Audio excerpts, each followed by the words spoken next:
The janitor, Wu Yu, chose the bride. She was standing at the center of the Grand Harmon Ballroom in downtown Atlanta, wearing a sapphire blue gown that caught the light every time she moved. 500 people had come to celebrate her. A 20-piece orchestra played softly near the far wall. Roses, deep red, freshly cut, covered every table.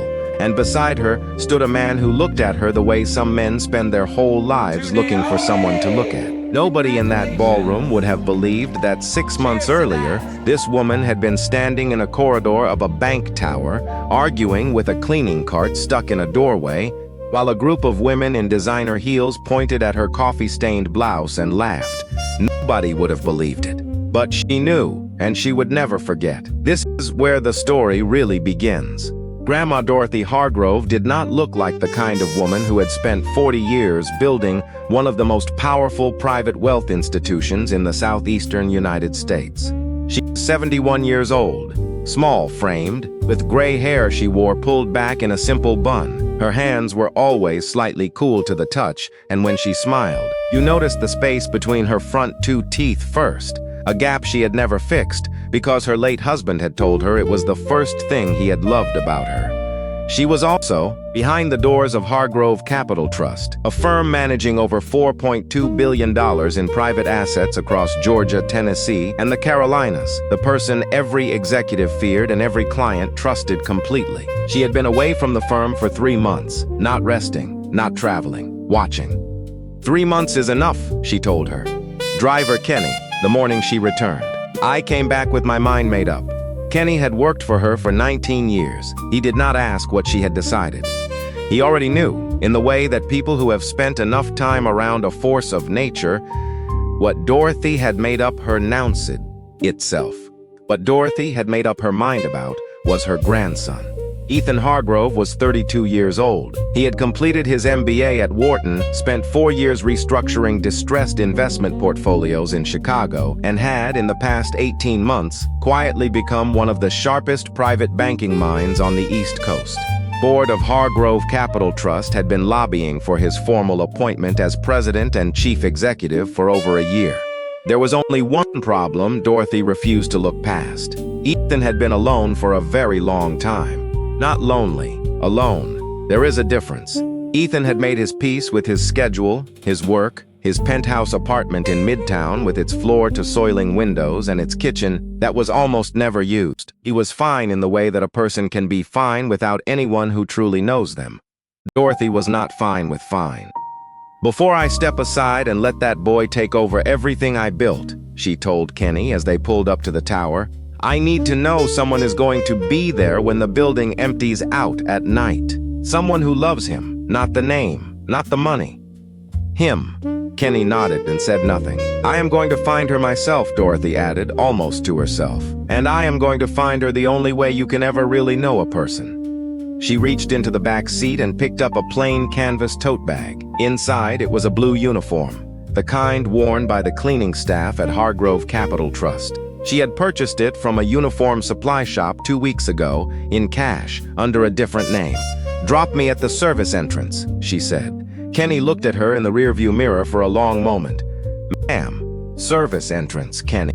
Inside Hargrove Capital Trust, the 41st floor hummed with the controlled energy of people who understood that money, above all else, required the appearance of calm. The analysts sat at long glass desks. The associates moved between conference rooms. Administrative staff coordinated schedules with the efficiency of air traffic controllers. And somewhere in this machine, somebody had to empty the trash, wipe down the glass partitions, and push a cart with a squeaky front wheel down the marble corridor every morning at 8:45. That was now Dorothy. She had come prepared. Her wristwatch, a $3.40 knockoff she had found at a flea market in Decatur, sat loose on her wrist. Her shoes were flat and scuffed. She wore no jewelry. She had added a slight stoop to her posture, nothing dramatic, just enough. People, she had learned, see what they expect to see. A woman in a cleaning uniform pushing a cart is invisible. This is not cruelty. It is simply the architecture of how status operates in a professional environment. Psychologists call it attentional bias. We allocate our focus towards stimuli we believe are relevant to us and filter out everything else. Dorothy had studied enough people over 40 years to know this without needing the clinical term. She had also spent those 3 months reading every performance review, every internal audit, every team feedback form filed on the 41st floor. She knew who was talented. She knew who was difficult. She knew which junior associate had submitted 17 consecutive error-free quarterly reports. She knew which senior manager had filed 3 harassment complaints in 8 years and had survived all 3 through political maneuvering and expensive legal counsel. She was not there to fix the institution. Not yet. She was there to find one person. On her second morning, she found her. The confrontation started near the East Elevator Bank around 9:15. A cluster of women, 3 of them in their late 20s, dressed in the particular uniform of professional ambition. Structured blazers, statement earrings, shoes that announced their price with every step, had stopped in the corridor. One of them, a woman named Sloane, with the bone structure of someone who had been told she was beautiful so many times she had begun to confuse it with competence, pointed at Dorothy's wrist. "Is that a gold watch?" she said, not quietly. The other 2 looked. "It's gold-plated," the second one said. "You can see where it's peeling near the clasp. Lord, why would someone wear that? Does she think it looks real?" Dorothy kept pushing the cart. She did not look up. She had learned, in the way that all people who have survived long enough learn, that some battles are not worth your voice. She filed the information away instead. The names, the faces, the particular quality of casual cruelty that requires an audience. "Excuse me." Sloane stepped directly in front of the cart. "I'm talking to you." Dorothy stopped. "That watch."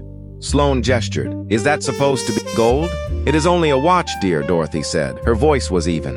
"I don't think it matters very much." Something in the tone, not the words. Just the tone made Sloane's eyes narrow. "You're talking back to me?" What happened next was quiet but unmistakable. Sloane reached out and gave the cart a sharp shove, hard enough that it rolled sideways and struck Dorothy's hip. Dorothy stumbled 1 step, her hand going out to the wall. She did not fall. But she might have. "Enough." The voice came from down the corridor. Flat, clear, not loud, but with the particular quality of a voice that is accustomed to being heard without raising itself. The woman who stepped forward was not tall. She was perhaps 5'4", with natural hair pinned back from her face, dark skin, and the kind of eyes that process a room in approximately 2 seconds. She wore a white dress shirt tucked into charcoal trousers. There was a small ink stain on the cuff of her left sleeve, the kind that happens when you work with paper long enough and stop noticing it. Her name badge said, Naomi Wade, Senior Financial Analyst. "What exactly is happening here?" Naomi said, looking at Sloane. "This is not your business." She could have fallen. Naomi turned to Dorothy. "Ma'am, are you all right? Here, come sit down." She guided Dorothy to a bench near the wall, one hand lightly on the older woman's elbow. "Did she hurt you?" "I'm fine, sweetheart," Dorothy said. "Don't trouble yourself." "It's not trouble." Naomi straightened and looked back at the group. "You have work to do. I suggest you go do it." Sloane made a noise somewhere between a laugh and a sneer. "Isn't this sweet? And here I thought you'd be too busy obsessing over your audit reports to notice the rest of us." She turned to the others. "You know why she has so much time to play hero? Because she has no life, no boyfriend, no social calendar, just spreadsheets." Naomi's jaw moved once, the muscle tightening. "My personal life is mine," she said quietly, "and this conversation is over." The group dispersed. Not gracefully, but they dispersed. Dorothy watched Naomi watch them go. She watched the young woman take a controlled breath through her nose and let it out slowly, the way a person does when they are making a private choice not to be diminished by someone else's smallness. Dorothy had been making that same choice for 50 years. She felt something settle in her chest. Not certainty, she was too expert to call it that so quickly, but something. She looked down at the peeling clasp on her fake gold watch and smiled. She approached Naomi at her desk 40 minutes later. "Excuse me, dear. I wanted to thank you properly." Naomi looked up from a ledger printout. "Please don't. You didn't do anything wrong." "They did. May I sit for a moment?" A pause. Then, "Of course." Dorothy sat in the chair across from Naomi's desk. The desk was organized with the particular precision of someone who has learned that clarity in the workspace creates clarity in the mind. A principle, incidentally, that behavioral economists have documented extensively. People who maintain structured physical environments make approximately 20% fewer decision errors under high-pressure conditions. Dorothy knew this from 4 decades of watching her own analysts. Naomi's desk told her something real. "I couldn't help but overhear," Dorothy said gently. "You're not seeing anyone right now?" Naomi's pen stopped. "That's a direct question. I'm old. I don't have time for indirect ones." Something flickered at the corner of Naomi's mouth, not quite a smile, the beginning of one. "No," she said. "I'm not. I was. It ended badly." She set the pen down. "He worked here, actually, in this building. I found out he was seeing 2 other women at the same time, including someone on my team." She picked the pen back up. "I prefer my spreadsheets." "That kind of thing leaves marks," Dorothy said. "It teaches you to be careful." Naomi's voice was measured, deliberate, the voice of a person who has decided that precision is safer than openness. "I'd rather be careful than hurt again." Dorothy nodded slowly, as if hearing this for the first time. As if she had not, in fact, been carrying the shape of this conversation in her mind for 3 months. "I have a grandson," she said. Naomi blinked. "He is a good man. He works hard. He lost his parents when he was very young. A car accident, both of them, the same night, and I raised him myself." Dorothy's voice did not change, but the pause that followed was half a breath longer than the others. "He does not trust easily. Neither do you, I imagine. But he would never lie to a woman who loved him. That I can promise you." Naomi looked at her for a long moment. "Are you asking me to consider your grandson?" "I am. You've known me for 40 minutes. I've been watching this floor for 2 weeks," Dorothy said pleasantly. Naomi stared at her. Then she exhaled, a sound that was almost a laugh. "That is either the strangest thing anyone has ever said to me or the most honest. Why can't it be both?" A beat of silence. "Let me think about it," Naomi said finally. The words were meant to be dismissive, but she said them to Dorothy's face, not to the surface of her desk. That made the difference. Dorothy patted the arm of the chair as she stood. "Take your time, dear, but not too much. I'm 71. She retrieved her cart from the corridor and pushed it toward the service elevator. The wheels still squeaked. She did not mind. Ethan Hargrove arrived on a Monday. He had come at his grandmother's insistence under the cover of a standard new hire orientation, his official title on the system, for the duration of his observation period. Junior Associate Portfolio Operations.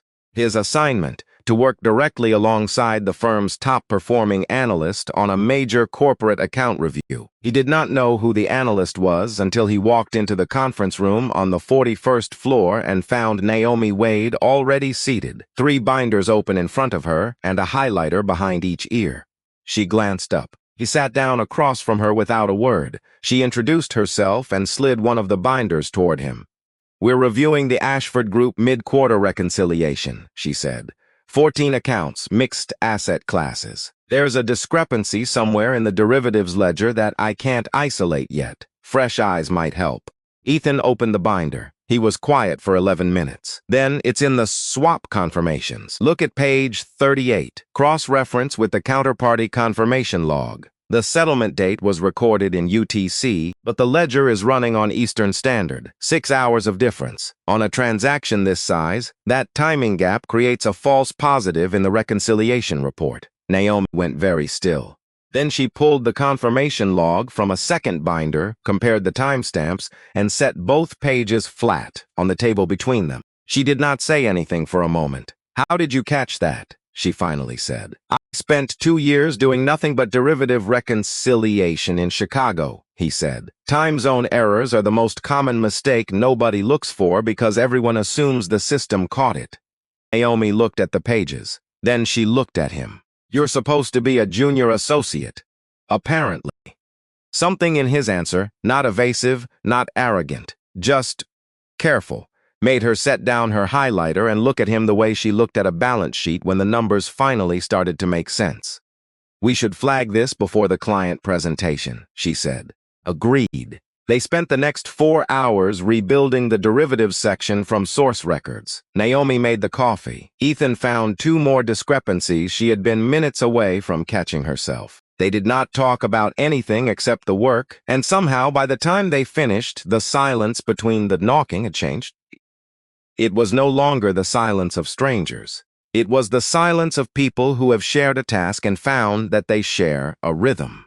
Sloane watched them from across the floor. She had been watching Ethan since his first day, in the particular way that some people watch new arrivals, calculating, assessing, already deciding what angle of approach might prove useful. She decided within 24 hours that a junior associate talented enough to be placed with Naomi Wade was worth cultivating. She had also decided that Naomi was in the way. Sloane's mother had spent 30 years as a paralegal, and her father had worked in insurance adjustments. Sloane had arrived at Hargrove Capital Trust 7 years ago with a state school degree and a private hunger that she had never told anyone about. She was smart, she was strategic, and she had learned, somewhere along the way, that the fastest path upward was not always the straightest one. She began with small things. A comment here about Naomi's unconventional methods. A raised eyebrow in a meeting when Naomi presented her analysis. A casual mention to a senior manager that the Ashford Group review had taken longer than usual, without mentioning why, or that the delay had been because Naomi had identified a six-figure reconciliation error that would have embarrassed the firm in front of a major client. Then 3 weeks in, she escalated. She had access to the document management system. Every analyst at her level did, for legitimate work purposes. What she did with that access was not legitimate. Late one evening, she pulled the final version of the Ashford Group report from the shared drive and made 14 changes to the figures. Small ones, the kind that would survive a casual review but unravel under close scrutiny. He saved the file under Naomi's credentials, a straightforward exploit of the shared login protocol the firm used for collaborative documents, a security vulnerability that compliance had flagged 18 months ago and that IT had still not fully patched. She sent the altered file to the client liaison's inbox under the guise of a final version update and waited. The next morning, Ethan arrived early. He had developed the habit of reaching the office before most of the floor. Not because he was trying to impress anyone, but because the morning light through the east-facing windows hit the glass partitions at an angle that turned the whole floor gold for about 20 minutes. And he had found, in the weeks since he had started working here, that he liked to be present for things he found beautiful. He opened his laptop. He opened the shared drive. He opened the Ashford file. He sat with it for 4 minutes before he found the first discrepancy. By the time he found the third, he had gone entirely still in his chair. He pulled up the document version history. In most corporate document systems, version history logs every edit with a timestamp, a user credential, and, if the system is configured correctly, an IP address and device identifier. This is standard practice in financial services firms operating under SEC documentation requirements. It is also, for anyone attempting to cover fraudulent alterations, the detail most commonly overlooked. The version log showed Naomi's credentials, but the IP address attached to the edit session resolved on a network lookup to a workstation on the opposite side of the floor, Sloane's workstation. Ethan printed the version history. He printed the IP resolution log. He went to the firm's internal IT ticketing system and pulled the access records for that workstation for the past 48 hours. Everything matched. He put all of it in a folder. Then he sat and thought for a while about what to do next. He could go to compliance. He could go to HR. He could go to the client liaison directly and stop the altered report before it caused damage. All of those were correct. He did one more thing first. He called his grandmother. Dorothy received the call at 6:47 in the morning. She listened without interrupting for 4 minutes. Then she said, "Is Naomi aware yet?" "No. Tell her first, before you go anywhere else. She deserves to walk into that room knowing." "I know. And Ethan?" "Yes. Be careful how you say it. She'll want to fight this herself. Let her." He found Naomi in the break room at 7:15, making the first coffee of the day. He waited until she had poured it. Then he placed the printed folder on the counter next to her cup. She looked at the folder. She looked at him. He said, "Don't drink that yet. You're going to want both hands for this." She opened the folder. The break room was quiet. The building's HVAC system cycling through its morning startup, a faint hum underneath everything. Naomi read the version history first, then the IP resolution log, then the access records. She went through each page twice. The way she read always caught what the first one missed, because the second what the first one missed. When she set the last page down, her coffee had gone cold. She picked it up anyway and took a slow sip. She used my credentials, Naomi said. Yes, and the IP trace puts it at her machine. Yes. Naomi set the mug down on the counter with a sound that was barely audible. A single quiet click of ceramic against laminate. Then she straightened her posture, picked up the folder, and looked at Ethan with an expression that was not gratitude and was not relief. It was something more specific than either of those. It was the look of a person who has been waiting for a long time to be believed. "I'll take this to compliance," she said. "I'll come with you." She shook her head. "You don't have to." "I know I don't have to." She looked at him for a moment.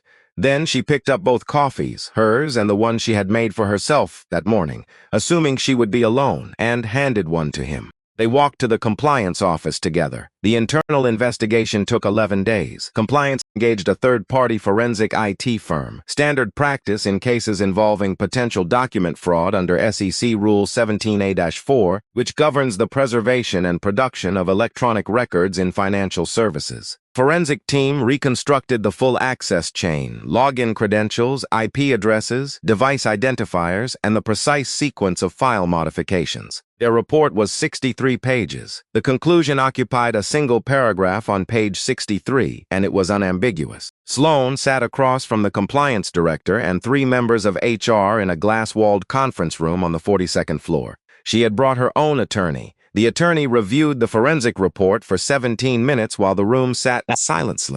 Then the attorney leaned toward Sloan and spoke quietly into her ear. Sloan pressed her lips together. A muscle near her jaw moved once, then twice. "I want to say something," she said. "Ismears Griffith." The attorney started. "I know." She held up one hand. "I know." She turned to the compliance director. Her voice came out flat, stripped of the particular polish she had spent years cultivating. "I thought if the report went out with errors under her name, the client would complain, the firm would investigate, and she'd be put on a performance review. I thought it would slow her down." A silence fell across the room. "I didn't think about what it would do to her," Sloan said. The words sounded like they cost her something. "I thought about what it would do for me." The compliance director made a note. "The distinction," he said quietly, "is not lost on us." Sloan was terminated that afternoon. The forensic report was preserved as required under federal documentation law. The firm's general counsel notified the client of the situation and provided the corrected report. The client, after reviewing the full timeline, chose to remain with Hargrove Capital Trust. They cited, in their formal written response, their confidence in the firm's willingness to identify and correct errors with transparency. Naomi read that response sitting at her desk at 7 in the evening, the floor empty around her. She read it twice. Then she set it down and sat very still. For a moment, the kind of stillness that doesn't have a name because it happens in private. She had not cried at any point during the 11 days of the investigation. She was not crying now. She simply sat with the fact that the truth had been believed. She had forgotten, somewhere in the years since the last person she had trusted let her down, that was allowed. It was Ethan who told her the rest. Not all at once, not in a planned conversation. It came out the way most true things come out, sideways, late in the evening, when they were the last 2 people left on the floor, going through the final version of the Ashford report before it went to print. She had been asking him about his background. He had been giving her the version he always gave. Wharton, Chicago, portfolio restructuring. All true, all carefully incomplete. "And before Chicago," she asked. He set down his pen. "My grandmother raised me," he said, "after my parents died. She had built the firm by then, but she never talked about it at home. She used to say that money was a tool, and tools belonged in the workshop, not at the dinner table." He paused. "I didn't understand what she meant until I was old enough to see how other people with money behaved." Naomi looked at him. "What's your grandmother's name?" she asked. Something shifted in his face. Not quite a flinch, a recalibration. "Dorothy," he said. "Dorothy Hargrove." The sound of the HVAC filled the room. Naomi's pen was still in her hand. She set it down on the desk with the same quiet deliberateness she had used with the coffee mug 11 days ago. The Dorothy Hargrove, she said. Who founded this firm? Yes. Who has been on this floor, in a cleaning uniform for the past 3 weeks? Yes. And you? She looked at the business card tucked into the front of his work badge. Junior Associate, Portfolio Operations. You are not a junior associate. Technically, Ethan. He closed his laptop. He looked at her directly, because she deserved that. I'm the incoming president and CEO, he said. I've been here to observe the operations before the formal announcement. My grandmother's idea, he paused. The cleaning uniform was also her idea. The air conditioner clicked through a cycle. Somewhere in the building, an elevator moved. Naomi stood up from her chair. She walked to the window. 22 stories below, Atlanta moved in its slow evening current. Headlights and crosswalks and people going somewhere. She offered me you, Naomi said quietly. An old woman with a fake watch offered me her grandson. I know, and you let it happen. I didn't know about the conversation until afterward. He stood as well, across the room from her, not moving toward her. But when she told me, I didn't stop it either. He was quiet for a moment, because I had already decided I didn't want to. The room held the silence for a long time. When Naomi turned from the window, her face was not the face of someone who had been deceived. It was the face of someone working through a very complex equation in real time, checking their work, refusing to skip steps. I need you to understand something, she said finally. I am not angry about the undercover part. People have reasons for what they do, and some of them are even good reasons. She met his gaze. I am telling you right now that if you ever lie to me, actually lie, not observe, not withhold strategy, but actively tell me something false to manage me, this ends, whatever this is. Understood, he said. I'm not negotiating. I know. She looked at him for another moment. Then she picked up her pen and opened the binder again. The Ashford report still needs a final sign-off, she said. He sat back down.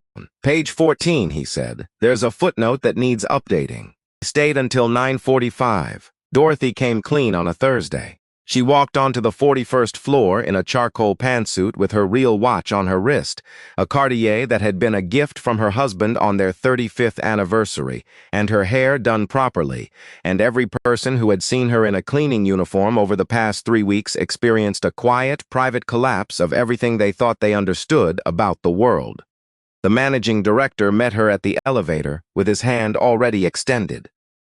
Madam, chairwoman, he said. Harold, she said, and walked past him. She went to Naomi's desk. Naomi was on the phone with a client. She looked up, saw Dorothy, the real Dorothy, in the Cartier watch, with the straight back and the particular quality of authority that does not announce itself because it has never needed to, and stayed on the phone for 15 more seconds, finishing her sentence with the client, before she set the receiver down. I owe you an honest conversation, Dorothy said, sitting in the chair across the desk, the same chair she had sat in weeks ago, in the cleaning uniform. Yes, Naomi said. You do. Dorothy told her everything. The 3 months of observation, the decision to go undercover not just to observe the operations but to find someone, the calculation, and she called it that directly, a calculation, because she was too honest to call it anything softer, that had led her to Naomi. Dorothy said, it was because you helped someone you had no reason to help. You didn't know me. You had nothing to gain. You stepped forward anyway. She paused. In 40 years of this business, I have learned that how a person behaves when there is nothing to gain is the only true measure of their character. Everything else is performance. Naomi was quiet for a moment. That's a very efficient way to evaluate people, she said. I'm a very efficient person. You manipulated the situation. I did, and you'd probably do it again. Dorothy considered this with the seriousness it deserved. I hope I would do it differently, she said finally. I would not use deception if I could avoid it, but I am not certain I could have found the truth any other way. She folded her hands in her lap. I am sorry for the parts that were not honest. I am not sorry for what I found. Naomi looked at her for a long time. Your grandson told me the truth himself, Naomi said, when it mattered, before I found out another way. He did? He did. Dorothy let out a breath, a small one, the kind that releases something that has been held for a very long time. Then he is a better man than his grandmother, she said.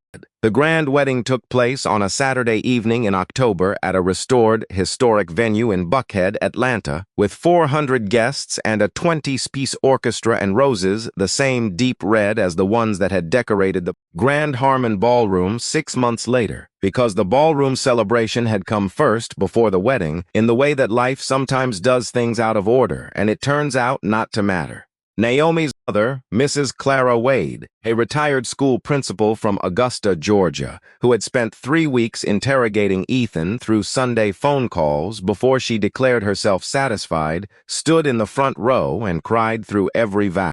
Ethan's vows were 8 sentences long. He had written them himself without help, and the last sentence was, "I loved you first when you defended a stranger who couldn't defend herself, and I will spend every year of the rest of my life trying to be worth that." Naomi's vows were longer because she had more to say and because she had never been afraid of precision. Dorothy sat in the front row beside Mrs. Wade, wearing the Cartier watch and the same space between her teeth smile, and did not cry because she was not a person who cried at things she had planned meticulously and executed well.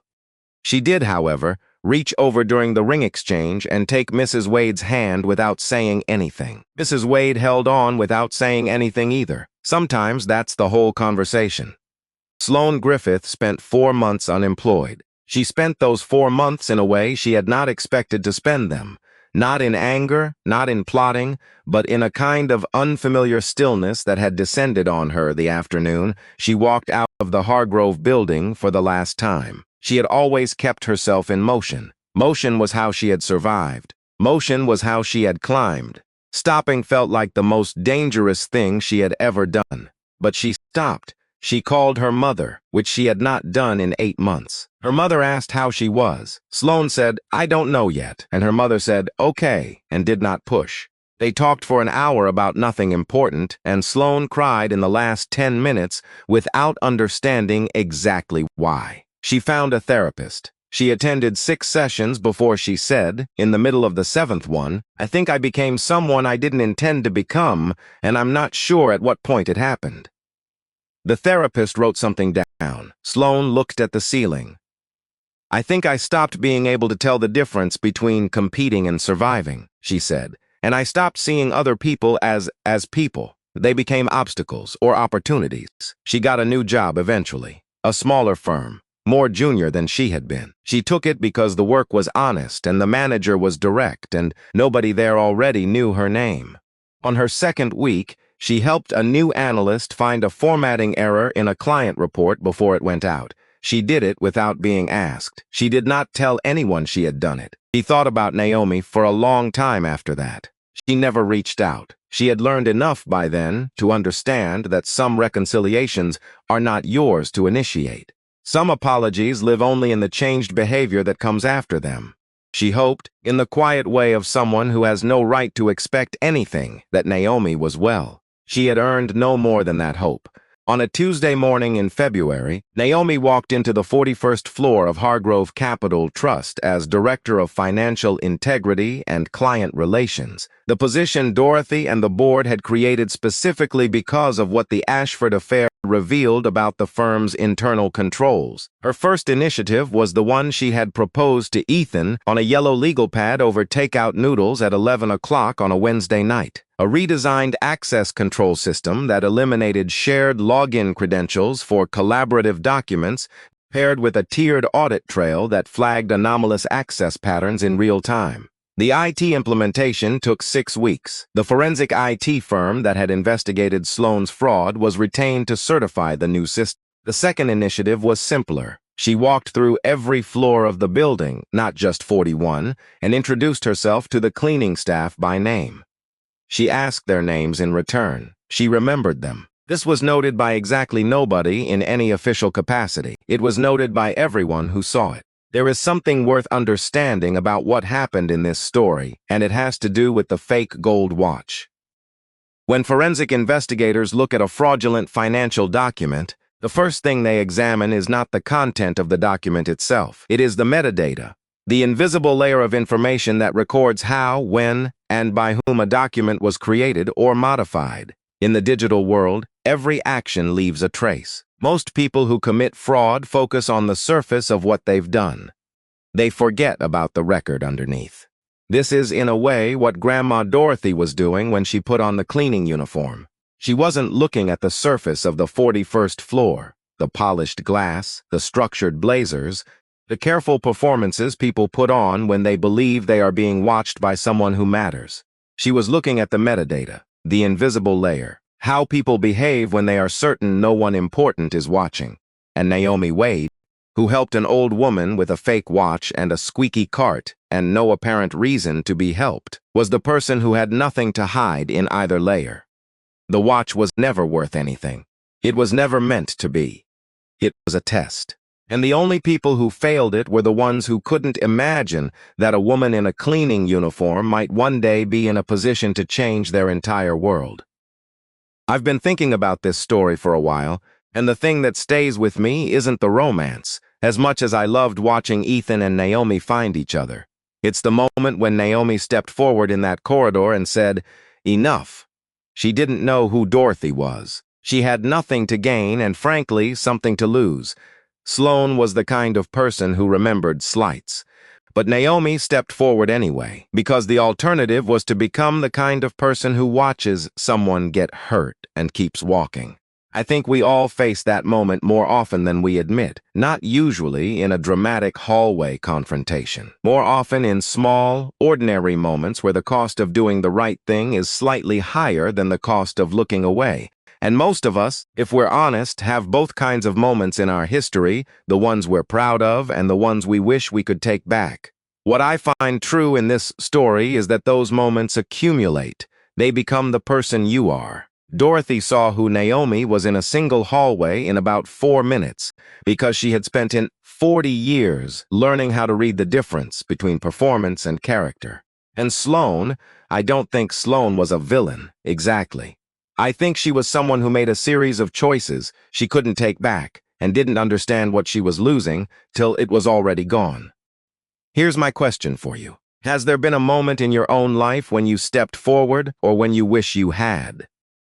I'd genuinely love to read your story in the comments. Tell me where you're watching from and tell me about a time when kindness cost you something. Those are the stories I never get tired of hearing. End of story.